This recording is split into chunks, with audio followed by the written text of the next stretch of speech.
Hey, I guess it would help if I turned my microphone on. Thank you there, Mark, for that comment. I didn't turn on my mixing board, so didn't have any audio. So hello and welcome to the Iron Mountain Hour. My name is Cliff. Tim's not joining me tonight. He usually does via Skype, but I just got some news articles I want to go through here real quick. We've got some international, national, and some local news to go through. We're going to try to get through several stories in a hurry here, kind of keep the broadcast kind of short, so I don't bore you to death without my hype man Tim over here, rolling around on the floor and hollering and kind of stuff he does to keep the broadcast interesting. He doesn't do it to keep the broadcast interesting. That's just Tim being Tim, and that's the whole thing that I think people find as far as a value in this channel, is that it's just a couple of dudes being ourselves, and you're welcome to hang out with you. Thank you, Mark Bauer, for that comment. I appreciate you letting me know. Would have never known my mic was not running without that, so I appreciate that. I guess it would always help to check, make sure your equipment's on to get started. But if you have just now joining us, give us a like, give us a share, give us a subscribe, hit the notification bell, comment on the chat here, or if you're seeing this video after the fact, you just comment there. We've actually grown this channel quite a bit over the last month or so. We hit the 20,000 view mark on the channel, which is pretty cool, and we're up to close to 3,000 hours of view time, so people are actually watching it. So, hey, Mark says, yeah, now you're good. Good to meet you. I'm Mark from NYC. Hey, I appreciate you coming in, Mark from NYC. Hey, I'm Cliff from Tennessee, and it's nice to have a conversation with somebody with different viewpoints and different people from all around the country. We primarily talk for our local audience here in the Appalachians, but we're so glad to have you join us. Hey, Catfight Paradise, she says we should listen to the metal band Troglodyte. They're a Bigfoot-based death metal band from Kansas City. Very underrated. Dude's got 4 albums now. How could Bigfoot-based death metal be underrated? I mean, you had me at Bigfoot based, but when you start getting into death metal and Bigfoot, hey, we should get a band together with Bigfoot as the singer. If anyone knows a Sasquatch that would like to participate, I bet he would have a hell of a guttural death metal growl.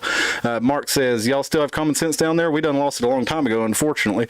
Well, Mark, some of us do. I like to think that I do, but sometimes I make myself wonder. My wife would definitely question that statement. Catfight Paradise says, I'm Luke from North Carolina. Hey, Luke, nice to have you join us again. Mark from Virginia. Now, Mark, are you in Virginia, or are you in, okay, you're in NYC now. Okay, from Fredericksburg. Cool. Yeah, so you probably have a very interesting perspective, having come from the Appalachians and Fredericksburg and moving up to NYC.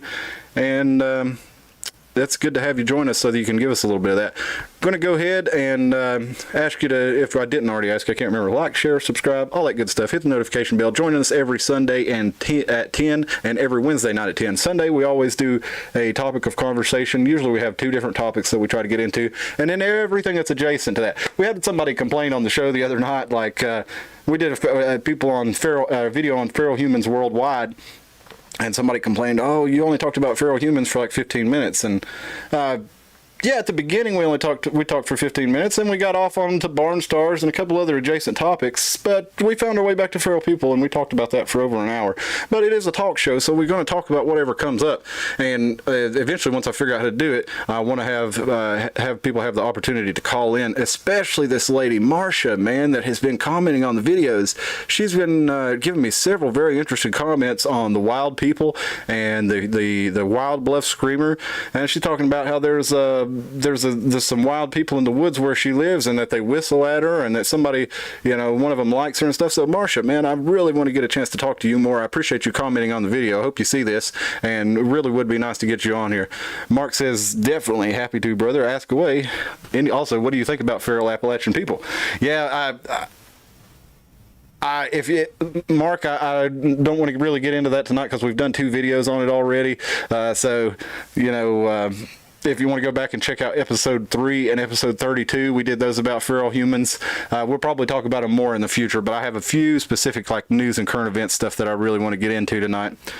Catfight Paradise says, if you could see a cryptid death battle between 2 cryptids, specifically in the octagon, whom would you like to see go at it? For me, it would be Goat Man and the Dog Man. Oh man, or Sasquatch and Yeti. That's a pretty good one. I mean, if I was going to see anybody in the ring, it would have to be Bigfoot. I mean, maybe Bigfoot and the Mothman would be an interesting contest, because Mothman could swoop down and dive bomb, and Bigfoot is he's very strong, very big, and hides himself well. So it might be pretty hard for the Mothman to find him. Those red eyes are going to give the Mothman away. But Mark says, no worries, I'm new. I'll definitely watch more of your videos. Thanks, man. I appreciate that. Check them out. The Feral People, we went on like probably 3 hours of content about them. Like I said, we'll revisit them at some time. But tonight I want to get into a few of these news stories. When we started the channel, we did our first video on the smart poles that are going up here we live in Carter County, but right next to us is the Tri-Cities, Johnson City. It's I mean, if you look at the whole area of the Tri-Cities, you got about 500,000 people in there, and like 3 different, like kind of dense centers. I wouldn't quite call them urban, but they're not suburban either. I mean, there's, you know, a lot of concrete and asphalt, and a lot of people, a lot of traffic all the time. And in our area here over in Carter County, we're just about 50,000 people in the whole county, and our town's about 15,000. So you get over there to Johnson City, you're getting 70, 80, I mean, there'll probably be 100,000 people in Johnson City by the end of the decade, if not sooner. But we started talking about the smart poles because I noticed it on the news, and it didn't. I actually just came across the video on YouTube from one of the local news channels, and I hadn't seen it when it aired on the news. And I talked to a lot of local people in the news. I work kind of all over the Tri-Cities, and I travel around every day, and I talk to a lot of different people about a lot of different things. And we talk about the news a lot, and I never heard anyone mention these smart poles. And when I looked at the video from WJHL, they only had like 400 views on it, and it was several months after the fact. And, you know, our little videos, I mean, we have views that get... shoot, the one we did Sunday got like 1,000 views overnight. So for a major local media player to only be getting 400 views on it, and then nobody saw it during the broadcast, I thought this was pretty important considering the implications of these smart poles, because the way it works out is the local government, along with the local power authority, are teaming up with the TVA in order to sell the data that they collect from these poles that they're going to place downtown in Johnson City to the TVA. Now, the TVA is a corporation it's a private corporation that is owned by the federal government. How's that legal? I don't know. I mean, it kind of just seems like a way for the government to get around breaking rules, doing things that the government can't do, by owning a private corporation and having them do it and outsourcing all the stuff to them. And it's not that the TVA has not done a lot of helpful things and a lot of useful things, but the fact is they are a Tennessee Valley authority who is non-elected, and I mean the president has a little, I mean, picks like the board members or something like that. I don't remember exactly how it works. You can look it up, but it's very little say even for the president on what the TVA does. So when they started wanting to buy our data for these smart poles, it was a little concerning for me just off the face of it. But as I looked more, I started looking into smart poles, and they got not far from Nashville. Well, we're about 4.5 hours east of Nashville. We're right in the corner where North Carolina, Virginia, and Tennessee meet. We're right here in Tennessee in the corner in Upper East Tennessee. They call it the Tri-Cities. They also tried to name it the Appalachian Highlands, which I thought was kind of stupid, considering if you're coming from Asheville, you have to go over like Buckner's Gap and Sam's Gap, which are like 6,000 feet above sea level, and then you go down that mountain to where you're about, well, I don't know, 1,000, 1,500 feet over sea level, and then they're like, welcome to the Appalachian Highlands. It's just kind of stupid to me. And they paid some consulting firm like 50 grand to come up with that name.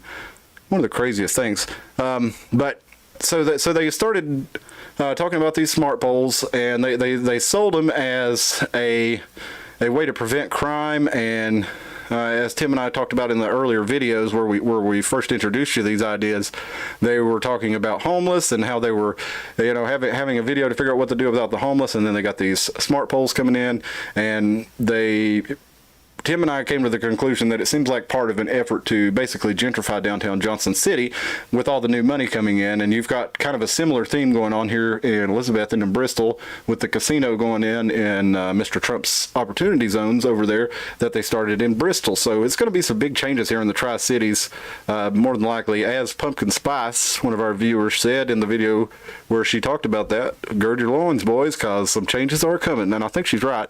I'm just assuming Pumpkin Spice is a woman. I've never met a man who would probably have called himself Pumpkin Spice, but anyway,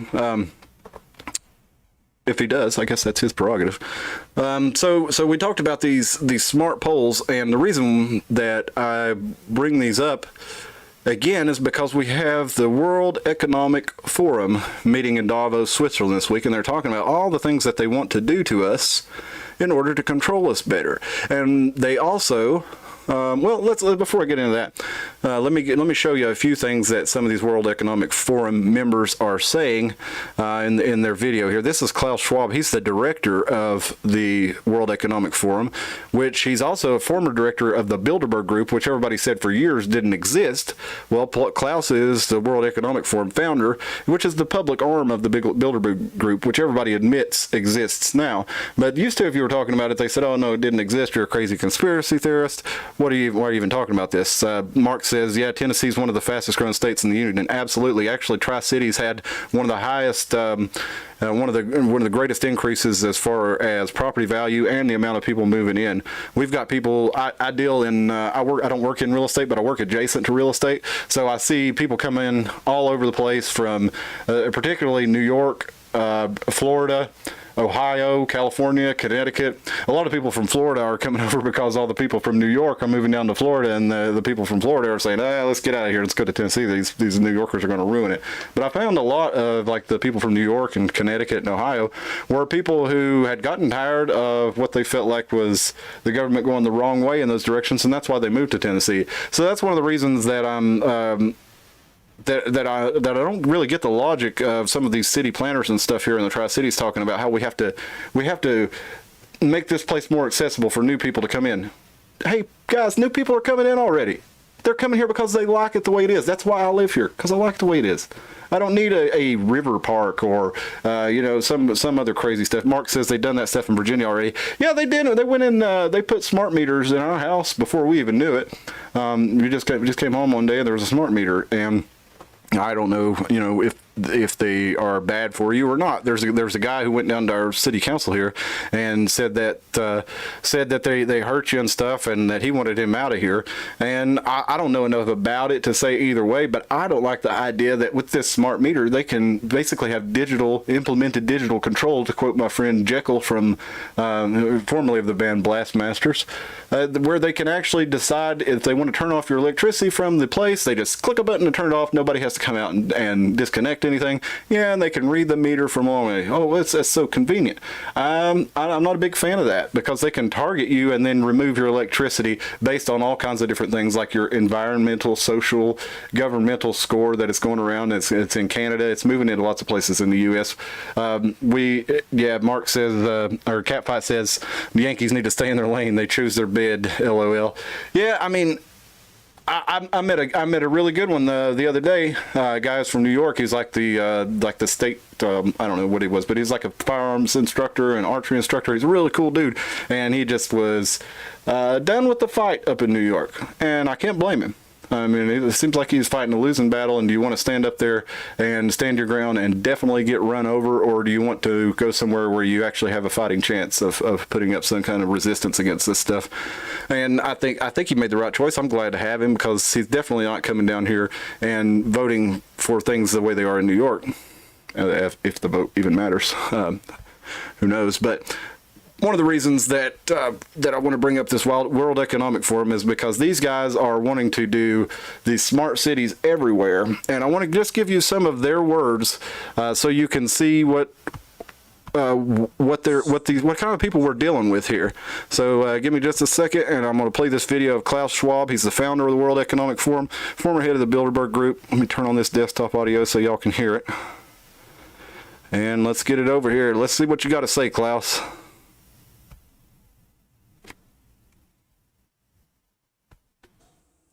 Let's also be clear. The future is not just happening. The future is built by us, by a powerful community as you here in this room. We have the means to improve things.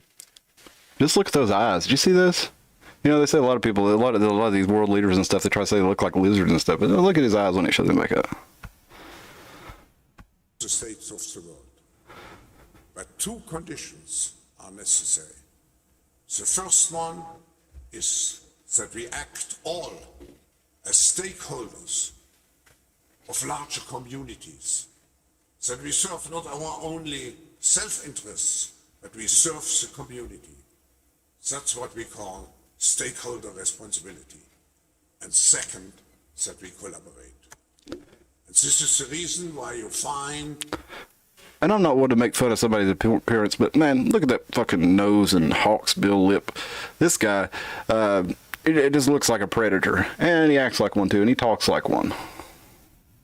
Sorry for that interruption. We'll continue. We'll let you speak, Klaus.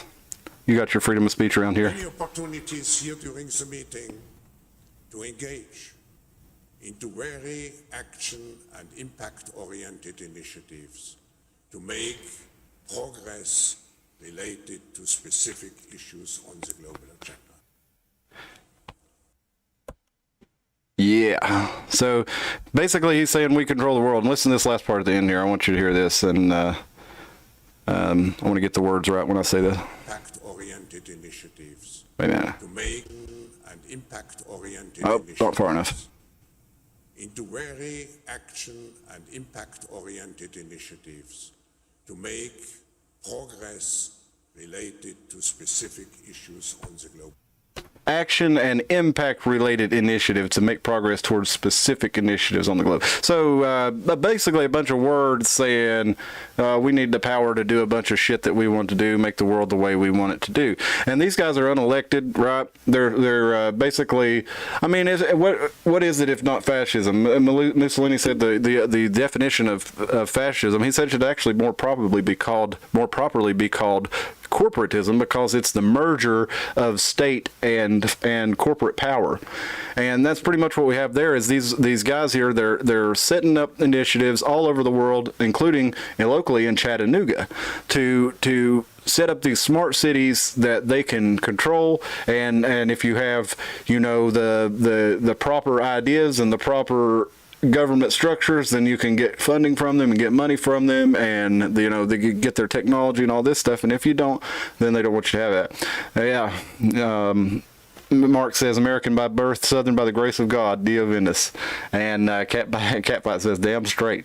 It's all dark blue Democratic Socialists here. It's wild being a red-blooded American with common sense. And Catfight says, just saying hi is a problem nowadays, so I get you. I vote for Sasquatch 2024.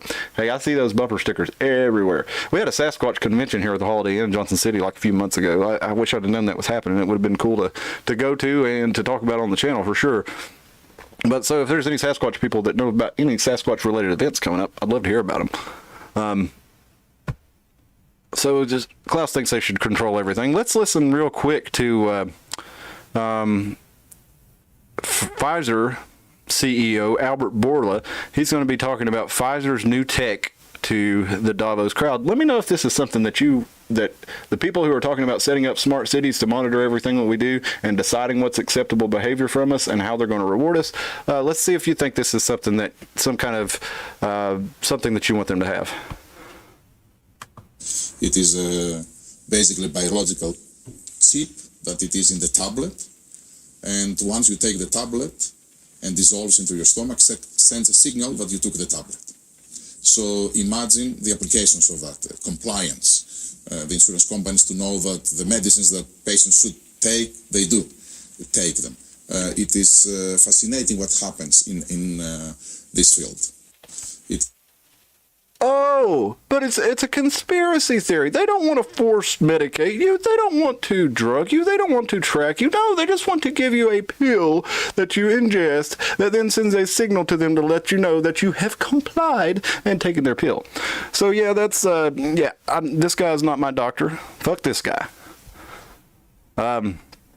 So we saw video of police dragging some people away over at the World Economic Forum, and the Reuters fact check says, the WEF does not have its own police force, contrary to claims made on social media.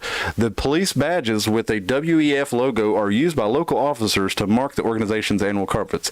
Yeah, so they are wearing their insignias. They are local police. Look here, carrying HKs, MP5s, okay? That's not a fucking Glock 19 or 17 like your local police department carries here. That's a submachine gun. Guarantee it's a full auto too. And they're wearing their little WF badges, and we've got Reuters up here to, carrying water for them. Meanwhile, Reuters paid the World Economic Forum to get into their shit. So I don't really buy a lot of what they say. They paid hundreds of $1,000s to entry for their entry to Davos, and basically I've got Jordan Schechatel. He's on Substack. If you've never heard of Substack, check it out. You can find all kinds of journalists who've been kicked out of the mainstream press. Everybody from Glenn Greenwald, Matt Taibbi. These guys are liberals who know that this shit has gone too far and have said so. And so they were fired from Glenn Greenwald was fired from the paper he founded, The Intercept. Now I don't agree with everything these guys say, but at least they try to tell the truth. And I think they're honest, and I think they report a lot of different stories, and they've been shut down for it. So I think that tells you a lot about where they stand. They don't shut the good guys down.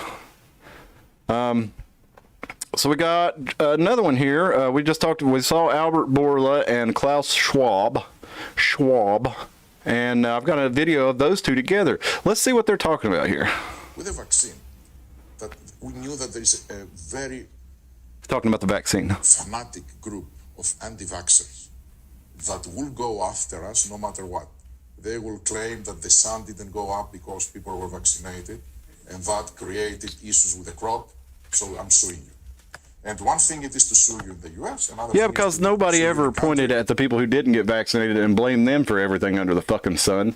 Oh yeah, the truck, everything, the supply problems. It's because the vaccine. It's because people didn't get vaccinated. Oh, the COVID, it won't go away. It's because people won't get vaccinated. Meanwhile, people, Pfizer lied about it, said it was 95% effective when they knew damn well from the beginning it was 12% effective, and that's being generous. So, and then the efficacy only got lower as it went. So, yeah, how many people do you know that had the shots and got COVID like 5 times?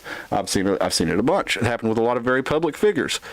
Stephen Colbert recently, everybody's favorite clown, on the Tonight Show with his singing vaccine and singing needle show. It's had 4 shots and he's got it. I don't know how many times he got it again. So, spare me. But anyway, sorry. Back to it. Back it up a little. Sorry, these guys just get me pissed because they're so full of it. That the sun didn't go up because people were vaccinated, and that created issues with the crop, so I'm suing you. And one thing it is to sue you in the US, another thing is to sue you in a country where the legal system is not up to that standards, or in Switzerland, right? So I think that's behind us. Everything went okay, and now I think we can move on. I think we were both targets of the anti-vaccine movements and conspiracy people claiming. Look at that face. Triple. I wonder what it is. Triple COVID.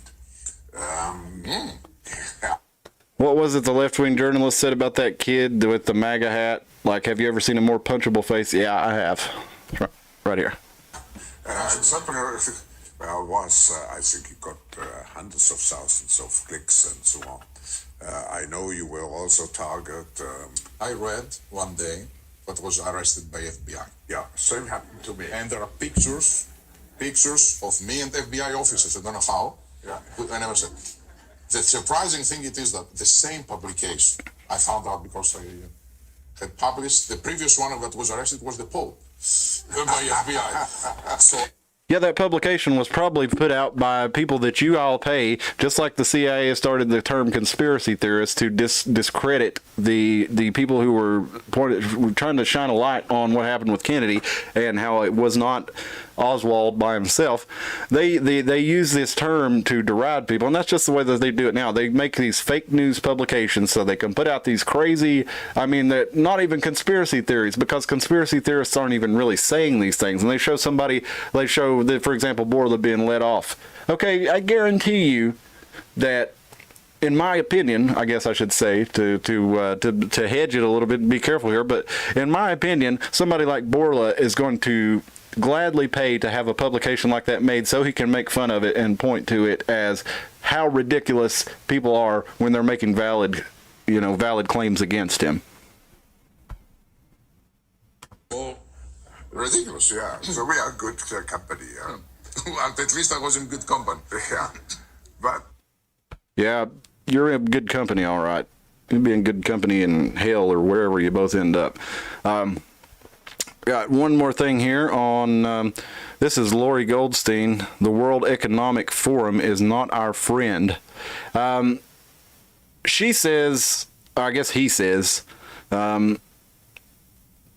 while the ongoing meeting in Davos isn't a globalist plot to take over the world, never make the mistake of thinking they're on our side. No, they don't have to take over the world.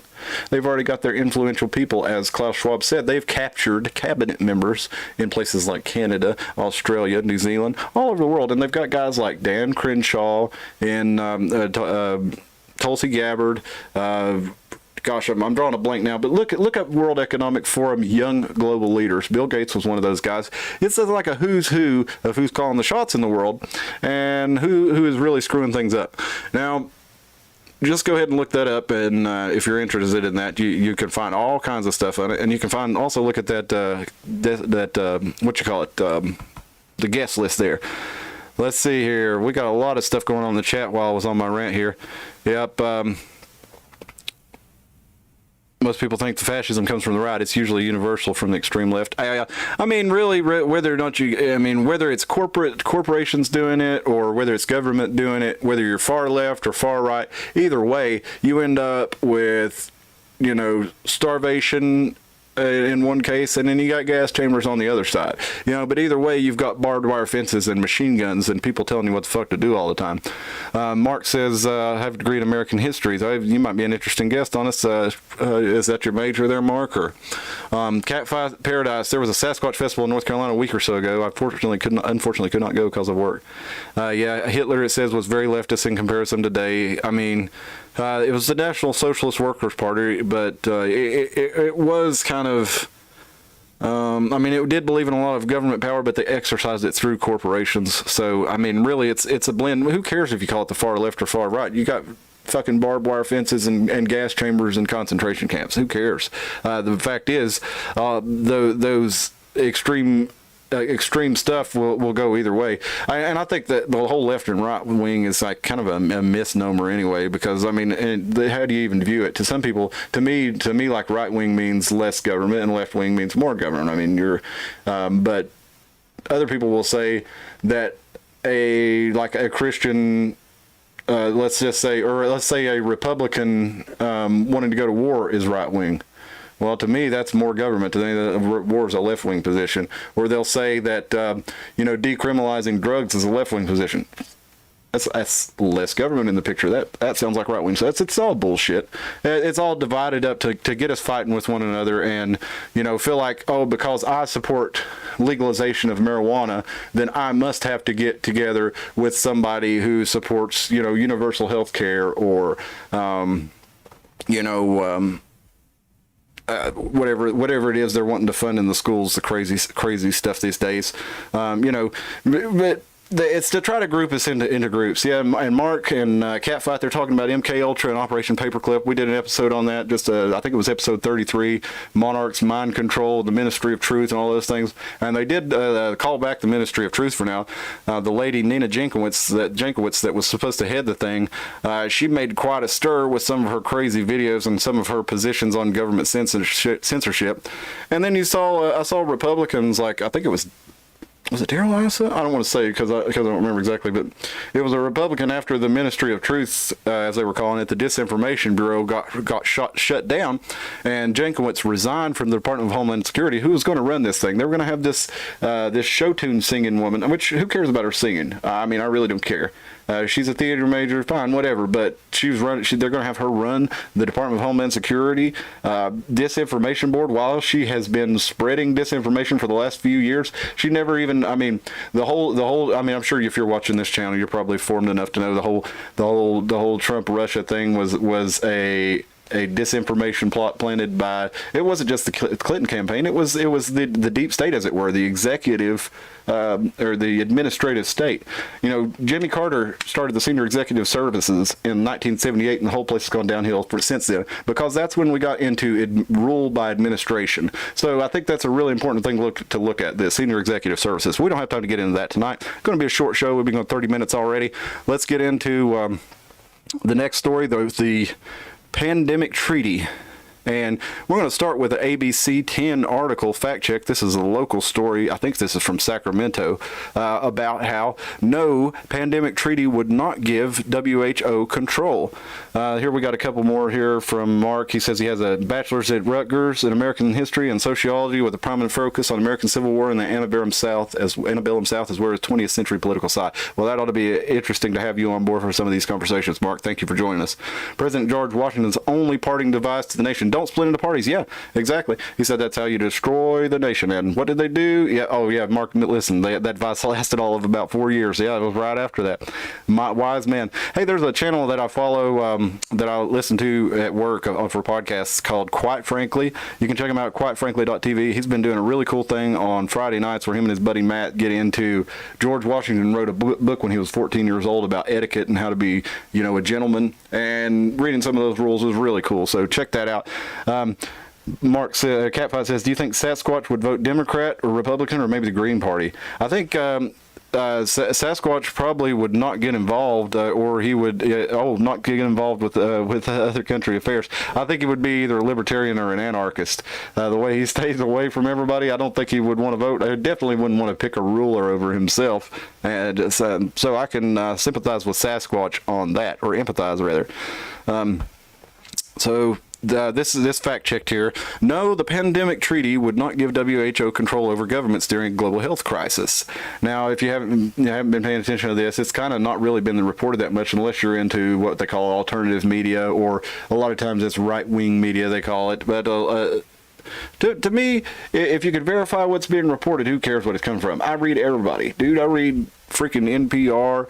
I read the Daily Beast if I can stomach it, but still, if it got good info, or you can check the info out. You don't just have to believe what they say. So read it from wherever you get it. I read everybody from InfoWars to Glenn Greenwald and everything in between. I really do try not to read much Daily Beast though, just because I don't like to click on that. But on May 22nd, the World Health Assembly takes place in Geneva, Switzerland. Which Switzerland? Where the World Economic Forum is meeting right now in Davos, Switzerland. Klaus mentioned that they were kind of laughing like, oh, the legal system here in Switzerland is much better than in America. Yeah, it's because basically they have a lot more access to being able to throw. I mean, as bad as the legal system in here with being able to have money throw your weight around, it's even worse in Switzerland. That place was pretty much set up as a haven for millionaires and billionaires, and I do actually like a lot of their laws. They are, pretty. They have a lot less government than some places. Mark says, notice how redactions and clarifications have become the norm now. Not a good thing. Yeah, if you can actually find a paper that actually redacts, usually it's most of them just let the lies go, like the whole Trump-Russia thing. How many papers for years? I mean, my God, you heard Trump, Russia, possible collusion, Trump, Russia, possible collusion for years and years and years, and they told you with bated breath, oh, the walls are closing in on Trump.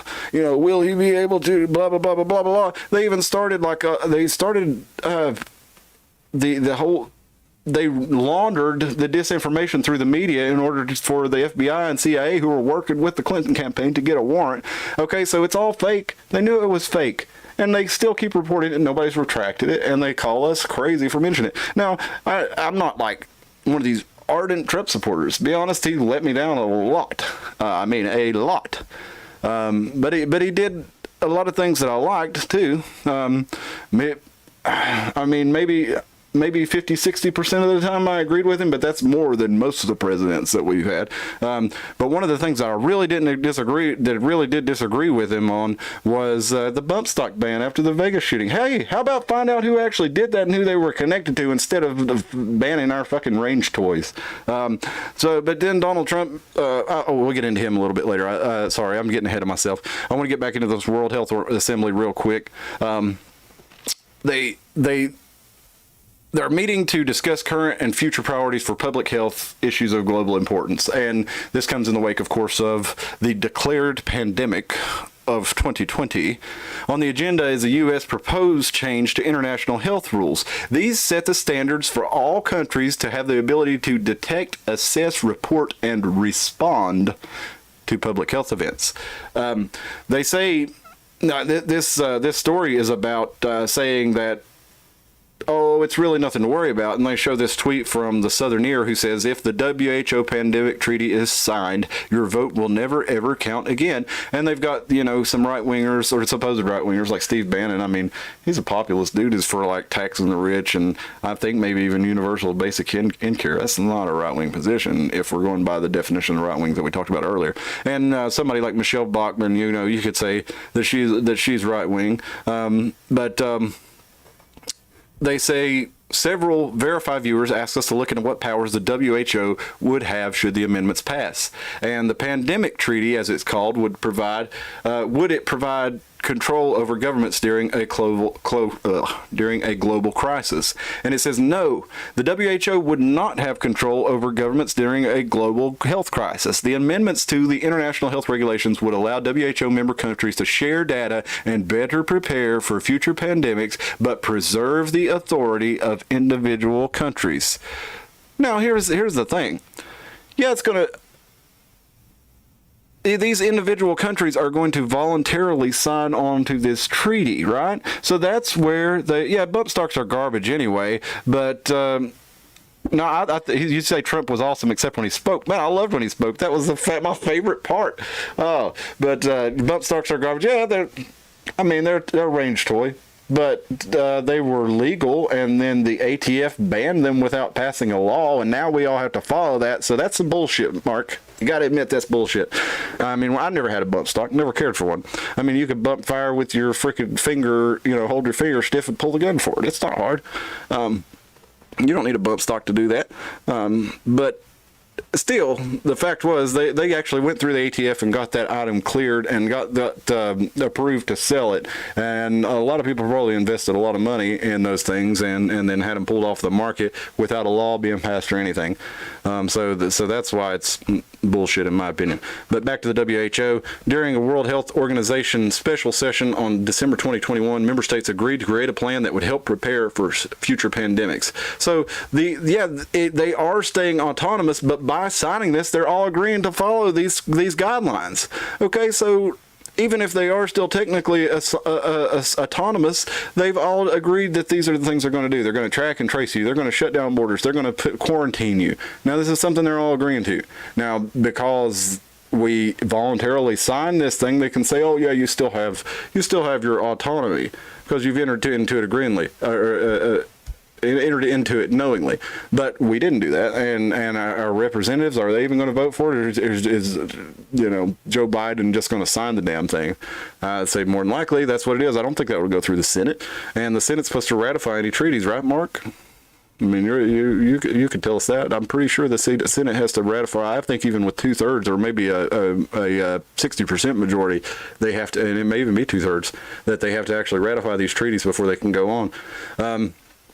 I got this here from Archbishop Vigano. He's our Archbishop of I forget which diocese, but he's with the Catholic Church, and read some of his stuff. Really do. Go back and look at some of the stuff he said over the past few years, and read some of his letters that he wrote to the United States, that he wrote to the Pope. This guy's got balls of steel. He says, giving that yielding of sovereignty is considered the high crime of treason by the laws of every nation, and that parliaments may not legislate against the interests of the nation, much less violate the national liberties and fundamental rights of the citizens whom they represent. I believe it will not escape anyone's notice that this attempt by the WHO to appropriate a power that properly belongs to an individual nation is intended to impede any sort of opposition to Agenda 2030, which in the field of healthcare also aims to accomplish the drastic reduction of medical and hospital services, the privatization of the health industry, and the disease prevention by means of vaccines. So they're wanting to. It all comes back around to they want to give us more of these vaccines, and all the people who are developing these vaccines are saying that they want to use these vaccines to help reduce the population growth. So make of that what you will. Look it up. They say it's because the people over here in these poor countries, if they have more children that survive because they have childhood vaccinations, that they'll be less likely to have more children. Okay. All right. So let's get off the WHO. Look that shit up. A WHO treaty, and send a text to or not a text, but send a letter. A letter actually works better, or a phone call than an email to your representatives, your senator. Your senator is who's supposed to approve that. So, and I'm sure Mark will correct me if I'm wrong there. He says, let's see what he says here. Use the standard semi-auto 3-round burst or full auto if applicable. But bump stocks trade any degree of accuracy to pump rounds out faster by using a gas piston reset trigger. Yeah, it'll probably jam up on you a lot too if you don't bump fire just right. It'll run ahead of itself and get locked up. So, yeah, they're really just a range toy. But yeah, technically, background checks are an infringement on the Second Amendment. Absolutely, Congress may make no law. And infringement is anything that makes it more difficult, and your right to keep and bear means your right to own and carry. So if they're passing any law that makes it harder for you to own or carry a weapon, then they're infringing your rights, and that's against the Constitution, in my opinion. Now, it says, Mark says, I understand the need for them. I passed plenty. Yes, the Senate needs to ratify with 60%, I believe, or 60 seats. There's some government logic. Well, thank you, Mark, for that. I appreciate that. So we're going to go on, look that stuff up. We don't have all night. We get a couple local stories here tonight. I like to save these for the last in case people like Mark and stuff are joining us from North Carolina and they don't really want to stick around for the national issues. But I am going to tie this into national issues, and it is related to it. This is how the Tri-Cities school districts amp up security after the Texas shooting. I'm not really going to get into the Texas shooting because I don't know enough about it right now, and it's not really something that I want to research. You see these things happen a lot.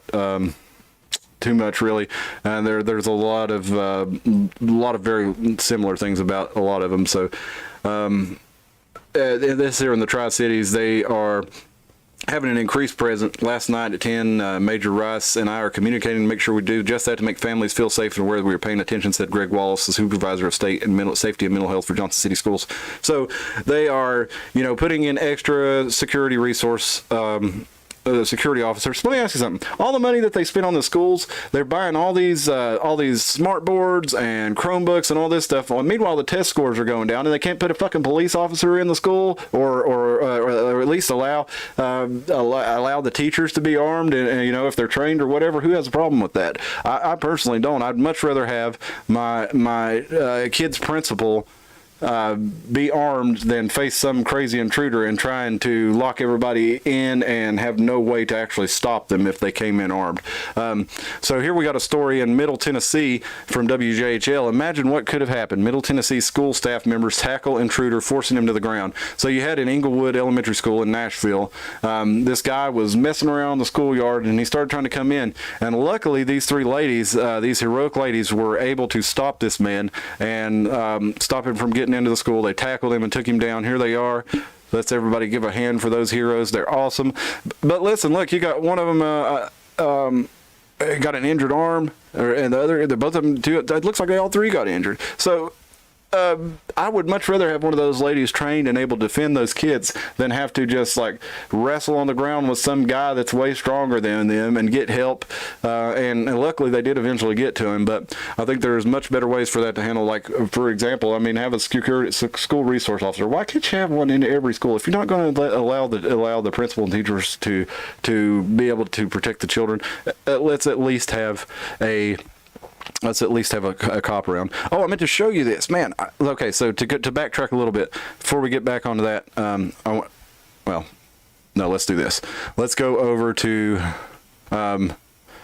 Trump here.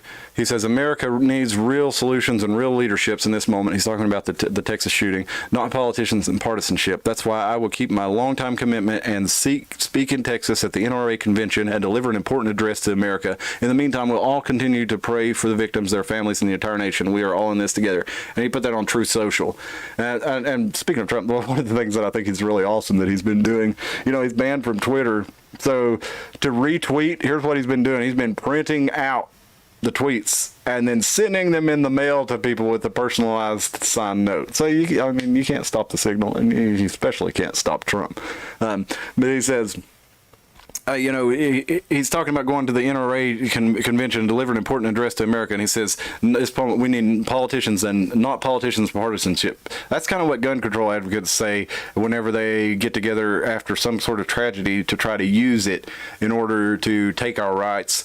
And I'm afraid, I hope not, but I'm afraid we may be seeing something from Trump, just like when he pushed for banning the bump stocks. But hopefully I'm wrong about that. His son did get with him on red flag laws and back him off of that and explain to him how important the Second Amendment is, and that it's not just, I don't think Trump's really a gun guy, but Trump Jr. is. So he's got that guy in his ear, so that's a good thing for us. Mark says, I'm pretty sure in Virginia on college campuses, students and professors can now carry concealed on all Virginia universities, state universities. Yeah, they can, I'm pretty sure. And in Tennessee, you do have to have an enhanced carry permit to carry on universities, which I'm not a big fan of, but at least they do give you the opportunity to protect yourself, even if you do have to ask permission, which you shouldn't have to do. We do have an interesting story, one that let's see, let me find it right here. This is from Virginia. I got this one pulled up just for you, evidently, Mark. Where we at? Sorry, my tabs got mixed up a little bit here. But either that or I closed the tab out altogether. So I must have, but we've got, gosh, what's the new governor of Virginia's name? Not Northam. Is it Northam? No, Northam was the last guy. Trump would never touch firearms. He's smart. He's smart. He's a very smart man. He knows better. Okay. But what's the new governor of Virginia's name? Gosh, I can't think of his name now. But anyway, whatever the heck his name is, he's doing a thing where they're giving the rights back to people who felons who've completed their sentence, and I've always been a fan of that. Like, okay, say some kid when he was 19 years old, for example, gets caught up in a drug bust, and he gets a felony charge, and he turns his life around, and he works really hard, and then 10 years later, he's trying to start a family, and he can't buy a handgun to protect himself after he's done his sentence. I don't think that's right, and I don't think he should not be able to vote either. So, I think that's a good thing to restore the rights of felons. I'm all for Northam. Okay, I was right. What was the guy before Northam? The guy who wanted to keep the baby comfortable and basically allow the doctor and the lady to choose to kill it after it was born. Gosh, what was that guy's name? Blackface guy.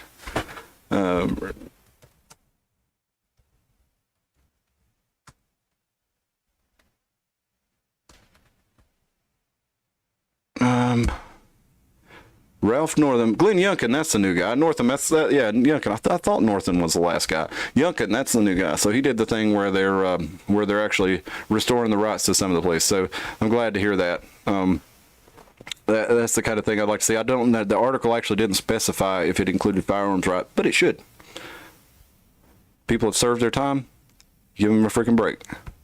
All right, guys, we got, I have a couple more stories that I wanted to show you here at the beginning, and they got my things got out of order here. So I do want to show you them real quick while we were going into, this is Yuval Noah Harari, who's basically the chief idea man at the World Economic Forum. I'm going to play you a couple of his ideas here. Governments and corporations, for the first time in history, have the power to basically hack human beings. There is a lot of talk about hacking computers, hacking smartphones, hacking bank accounts, but the big story of our era is the ability to hack human beings.